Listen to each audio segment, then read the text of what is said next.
to legally transfer money out. After years of hard work in China, you've saved up a modest fortune and wants to retire in Thailand. Your eyes lights up after browsing a real estate website. This seaside villa, what a deal! I want to sip cocktails at the beach every day for the rest of my life. But when you check the transfer rules, problems arise. Only $50,000 per year? And you need to explain the purpose. So how can I legally transfer my hard-earned money abroad? According to the Personal Foreign Exchange Management Regulations, domestic individuals have an annual foreign exchange purpose quota USD 50,000 or equivalent foreign currency. The quota automatically resets every January 1st, and unused quotas don't carry over to the next year. Exceeding this amount requires supporting documentation and can only be used for legitimate purposes like overseas travel, study, or medical treatment. Don't risk illegal channels.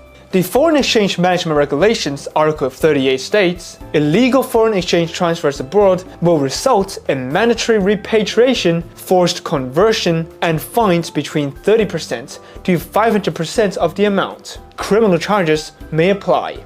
The legal way to exchange money is to send money home via your bank, or simply bring RMB in cash when you leave the country. You must provide sufficient documentation at a bank as per their policies, such as tax records. The bank will review and confirm details such as the transaction entities, amounts, and nature to decide whether to process the foreign exchange transfer. If you carry an amount equivalent to or less than $5,000, you can simply walk out of the country with your money in your pockets and customs will clear it. However, this doesn't apply to those who make multiple round trips on the same day or multiple short-term round trips. For amounts carried equivalent to over $5,000 up and including $10,000, one must apply for the carrying permit from a bank. Customs will clear upon presentation of the carrying permit stamped by the bank. If multiple carrying permits are used and the cumulative total stamped by the bank exceeds the equivalent of $10,000, customs will not allow clearance. For amounts carried over the equivalent of $10,000, one must apply for the carrying permit.